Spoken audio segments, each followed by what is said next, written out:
90-তে যাবে। যদি আপনাদের 40% ভোটে থেকে থাকে, আপনারা সংসদে কত যাবেন? 120। যদি আপনাদের 50% ভোট থেকে থাকে, কত সংসদে যাবেন? 150 সিট আপনারা পাবেন। কিন্তু আল্লাহ আপনি যদি পিয়ার না বলেন, খোদা না খাস্তা, ইসলামী দল এক হয়েছে, ইসলামী দল এক হয়েছে।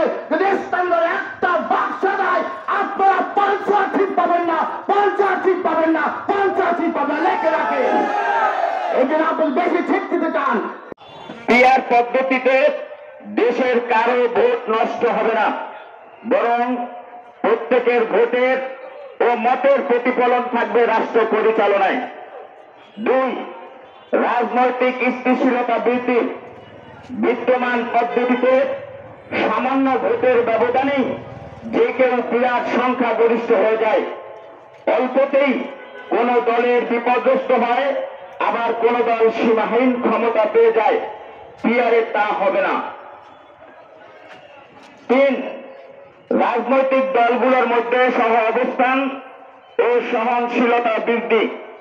পিয়ার পদ্ধতিতে যেহেতু সংসদে প্রতিপক্ষ রাজনৈতিক দলগুলো উপস্থিতি জোরালো থাকে এবং সরকার গঠনেও যে কোনো রাজনৈতিক দলের সমর্থন প্রয়োজনীয়তা দেখা দেয়, সেজন্য দলগুলোকে বাধ্য হয়ে অন্য দলের সাথে সহ অবস্থান ও সহনশীল অবস্থা ধরে রাখতে হয়।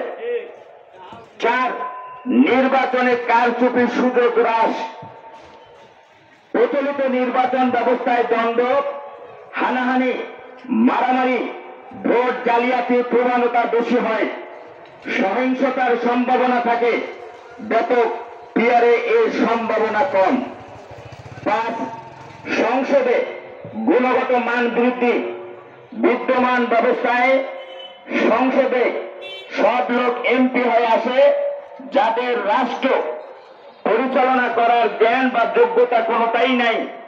পিয়ার ব্যবস্থায় তুলনামূলক যোগ্য ও মেধাবীরা রাষ্ট্র পরিচালনা করবে।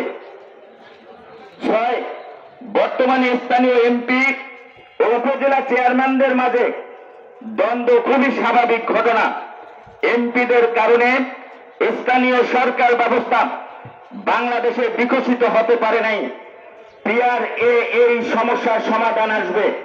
কেননা উন্নয়ন বাস্তবায়নের জন্য স্থানীয় সরকার প্রতিনিধি যথা জেলা পরিষদ, উপজেলা পরিষদ, ইউনিয়ন পরিষদ ইত্যাদি সক্রিয়ভাবে কাজ করতে পারবে।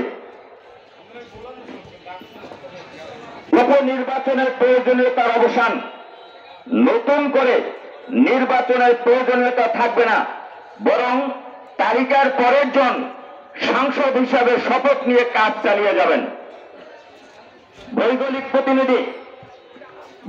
প্রতিনিধিত্ব। পিয়ার পদ্ধতিতে ভোটারগণ ব্যক্তি বা প্রার্থীকে নয়, বরং দলকে ভোট দেন।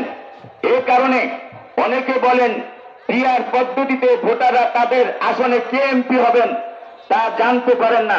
মূলত তা সত্য নয়, বরং পিয়ার পদ্ধতিতে প্রতি আসনে ওই আসনের জনপ্রিয় ব্যক্তি এমপি হবার সম্ভাবনা জোরালো হবে। কেননা প্রত্যেক দলই সকল আসনের জন্যই তাদের প্রার্থী তালিকা তৈরি করে রাখবেন।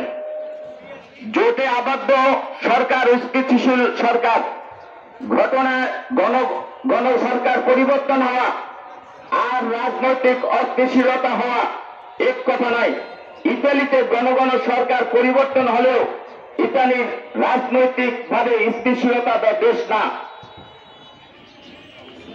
ইতালিতে গণ সরকার পরিবর্তন হলেও ইতালির রাজনৈতিক ভাবে অস্থিতিশীল দেশ না। আবার বাংলাদেশে 1981 সাল থেকে সরকার পূর্ণ মেয়াদে ক্ষমতাসীন ছিল, তাই বলে বাংলাদেশের রাজনৈতিক স্থিতিশীল দেশ হয়ে যায় নাই। বাংলাদেশের মৌলিক কোনো বিভাজনও নাই, দলগত বিভাজন আছে। সেই বিভাজন নিয়েও আমাদের দেশে জোট মহাজোটের রাজনীতি ও সরকার আমরা দেখেছি। ফলে পিয়ার হলে সরকারের গণ বদলে যাবে, এই ধারণা অমূলক। প্রিয় ভাই বন্ধু, অতিপথ পূরণের বন্দোবস্তের ধারাবাহিকতা রক্ষা করতে চায় তারাই পিয়ারের বিপক্ষে বলে। যারা চাঁদাবাজি, সন্ত্রাস ও পেশি শক্তি অশুভ রাজনৈতিক পঙ্কিলতার দেশকে নিমজ্জিত রাখতে চায়, দেশের সম্পদ বিদেশে পাচারের সিদ্ধান্ত তারা ইসিআরের বিপক্ষে কথা বলে। এই অবস্থায় জুলাই অভ্যুত্থানের চেতনাকে বাস্তবায়ন করতে এবং দেশকে স্বৈরতন্ত্রের হাত থেকে রক্ষা করতে একটি কার্যকরী সমাধান। তাই আসুন বিহারের পক্ষে জনমতের তুলে আমরা আপনার ভোটকে নষ্ট হওয়ার হাত থেকে রক্ষা করি। আল্লাহ হাফেজ। আসুন